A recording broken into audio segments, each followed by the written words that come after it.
2013 was actually very disruptive. Prior to the end of 2013, we were talking about the world in social terms or mobile or cloud or big data analytics or even video and UC. And the big shift was really the fact that these are five pillar points that actually drive the convergence of digital business. And these five pillars are actually being interchanged. This convergence of where social and mobile connect, or where big data and, well, where big data and video actually come together, or where you think about where cloud and social work with each other. All these convergence points are creating new opportunities, and this is really the beginning of the digital business platforms.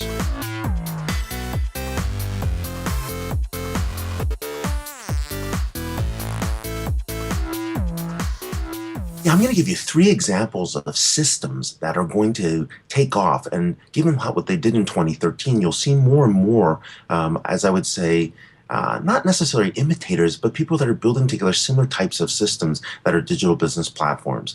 The first one would really be GE's industrial internet, right? You'd normally not think about GE and software and high tech put together in the same sentence. But what's been going on is GE's been instrumenting a sensor analytical ecosystem, basically taking anything from what's inside jet engines to airports or to imaging devices and connecting them to the web. And it's a big data meets cloud convergence, and really trying to drive the ability to monitor and sense and actually understand what's going on inside these things. And this is really part of what GE's Brilliant Machines campaign was.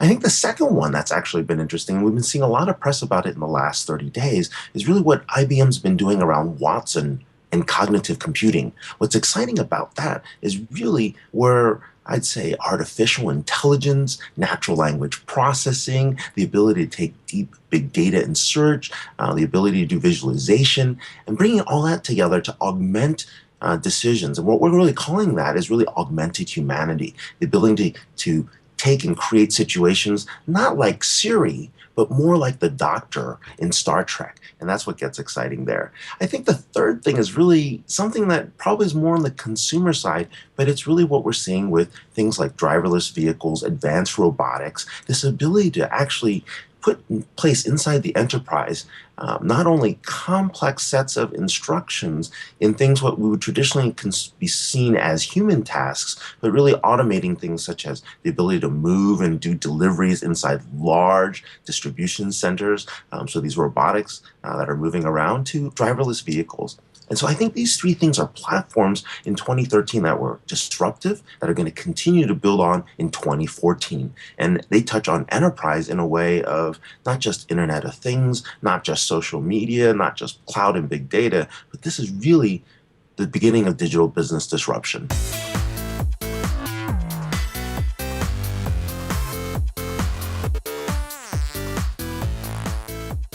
I think one of the places to look at was in the world of retail. And this has been this scenario of really competing with Amazon. It's been a very tough slog to compete with Amazon because the company has pretty much successfully optimized their infrastructure, not only cloud, but also physical delivery infrastructure in terms of being able to deliver optimum performance between November 15th and January 15th, and then having their competitors subsidize this. So if you look in retail and we look at retail earnings, what we're starting to see is that those who haven't figured out digital business disruption, being able to take advantage of the channels, being able to take advantage of the customer experiences, they've actually failed in a big, spectacular way. And we'll see more retailers and brands fall aside. Another way to look at this too was really to look at what was going on in the software business in general. And one of the big disruptive elements in software was really the need to actually merge and acquire technology. The large software companies have now emerged to a point where not a lot of innovation is happening in the larger software companies. And what's happening is they are relying on the startups to actually provide innovation, test out a market, build a customer base. And software is actually in the sense of maturing and maturation, kind of like pharmaceuticals are today. Large pharmas don't necessarily go out and purchase and do the R&D that they used to. They actually purchase patent portfolios. And so we're starting to see that. So we're starting to see the large enterprise software companies become less disruptive. You're also seeing it in the large system integrators, system services companies that they've got to acquire for growth. And that's actually the beginning of something of a non-disruption, because we're not seeing that level of innovation that you would have expected in these larger organizations. I think the last piece I'd say that was part of price or non-disruption that I would say is that when you look at companies that stayed on premises only versus what was happening in the cloud world, you saw the big shift this year. I'd say the majority of purchases have been cloud first.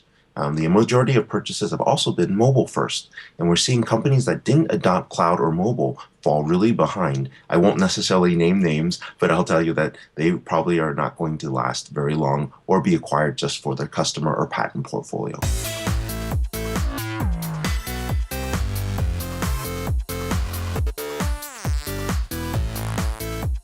This is a wonderful time to be in the technology services space. The challenge, though, is we have to have a switch in mindset. And this is the challenge in general. Today, if you think about what should be happening inside enterprises and where technology services vendors play a role, these are classical areas that haven't been touched. So if you think about design, build, operate, maintain, and transfer, these are classical models. Well, the technology services companies have done a great job either doing operate through BPO or maintenance, but they have done a bad job on design and build. And what we're doing right now is requiring organizations, well, companies are actually hiring other companies to help co-create and co-innovate.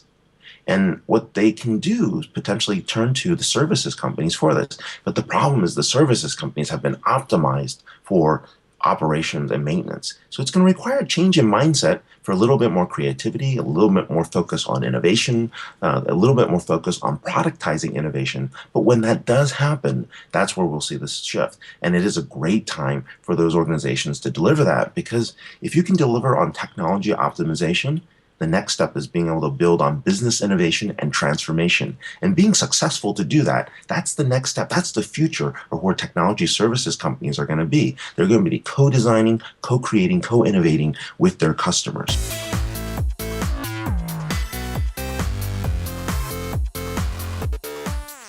2014 is going to be just as crazy. We're seeing the pace of change move very quickly, and it's happening on multiple fronts.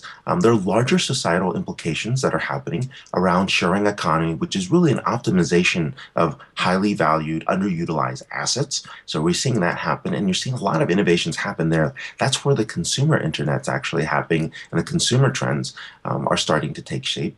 There's another shift, as we were talking about in 2014, which is really the fact that the companies that have been innovative and disrupting on business model transformation are now focused on some other areas. And these areas are in transforming customer experience, looking at different ways to actually engage with their customers, but more importantly, deliver mass personalization at scale. This mass personalization at scale is happening because we're able to use all the computing power that we have, all the signals that we have, to actually create contextually rich and relevant offers. So we're seeing a lot of interest there. And then the third area is really thinking about what's happening in areas around marketing and digital marketing. And there's advances in advertising technology, marketing technology that are taking advantage of the digital business platform. And then the fourth area is matrix commerce. Commerce is actually very interesting. It's changing because we got demand signals, supply chains, different channels, payment technologies, identity, digital enablers, from frictionless digital signatures to the ability to transform identity, and then big data all around a buyer. And this matrix commerce concept is taking place. And we saw it actually just this week at the National Retail Federation conference in New York. And then there are other areas that are actually transforming around the future of work. How do we collaborate? Where we work, when we work, how we work, what we work, why we work. All those factors are transforming. And as we think about how organizations are organized around 5 generations of workers, actually age is not the deciding factor. It's not about millennials. It's not about Gen Y or Gen X. It's actually digital proficiency. We see digital immigrants. We see digital natives, digital voyeurs, digital holdouts, even people digitally disengaged, all working together. And it's changing how we collaborate, how we innovate, how we work, what the work rules are, and those values. So those are a couple areas where we see a lot of excitement for 2014 as this digital business disruption theme continues.